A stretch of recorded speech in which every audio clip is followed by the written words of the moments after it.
हरे कृष्णा भक्तों, इस प्रकार रात्रि के रूपक से ज्ञानी और अज्ञानियों की स्थिति का भेद दिखलाकर अब समुद्र की उपमा से यह भाव दिखलाते हैं कि ज्ञानी परम शांति को प्राप्त होता है और भोगों की कामना वाला अज्ञानी मनुष्य शांति को प्राप्त नहीं होता।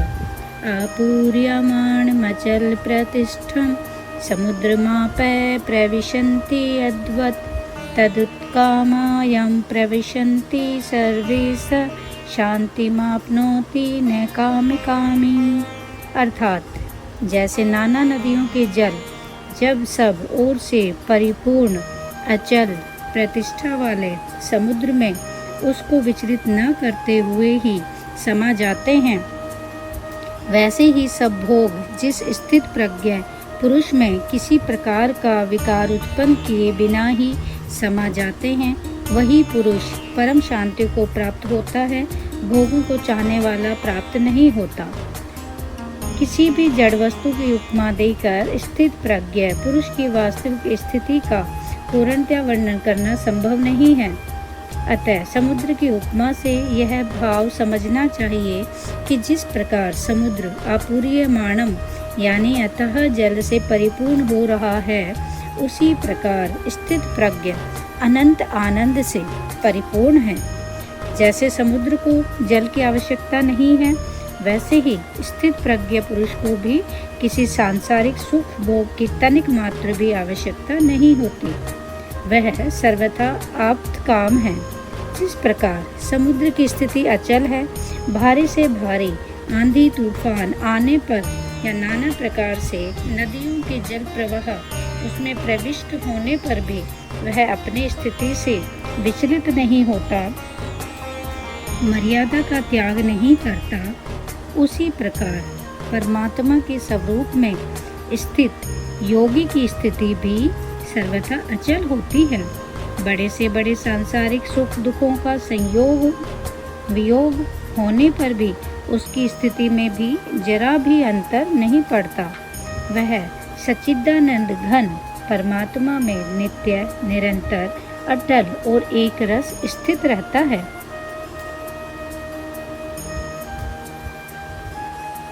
क्योंकि स्थित प्रज्ञ पुरुष में कामनाओं का तो सर्वथा अभाव हो ही जाता है, फिर उनका उसमें प्रवेश कैसे बन सकता है। अतः जैसे समुद्र को जल की आवश्यकता न रहने पर भी अनेक नद नदियों के जल प्रवाह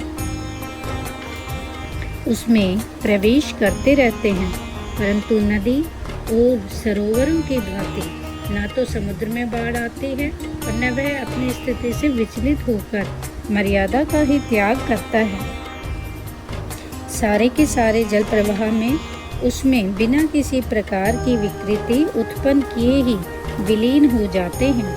वैसे ही स्थित प्रज्ञ पुरुष को किसी भी सांसारिक भोग की किंचित मात्र भी आवश्यकता न रहने पर भी उसे प्रारब्ध के अनुसार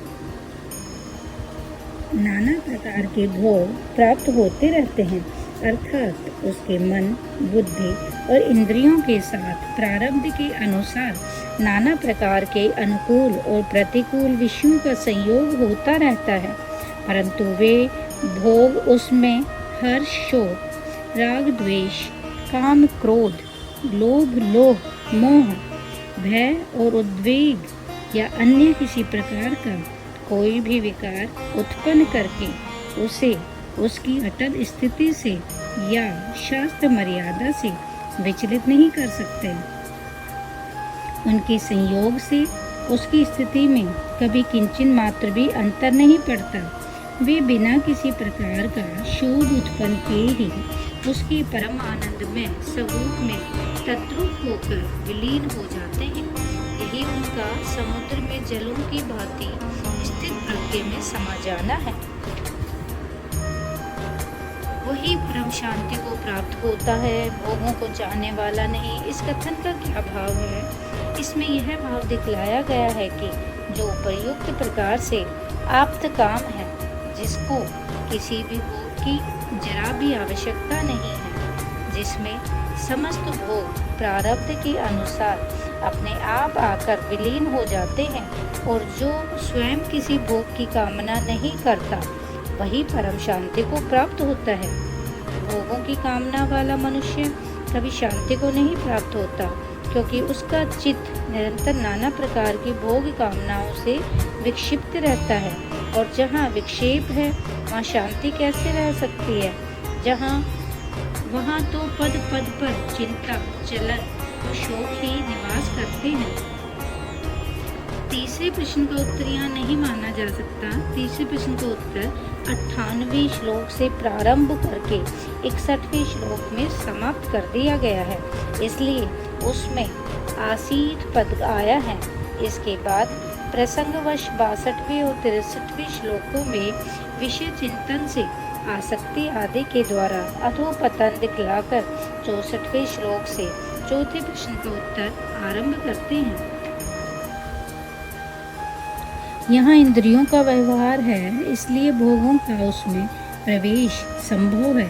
उसकी परमात्मा के स्वरूप में अचल स्थिति है, परंतु व्यवहार में वह अक्रिय नहीं है। अतएव यहाँ चौथे प्रश्न का उत्तर मानना ही युक्ति युक्त है।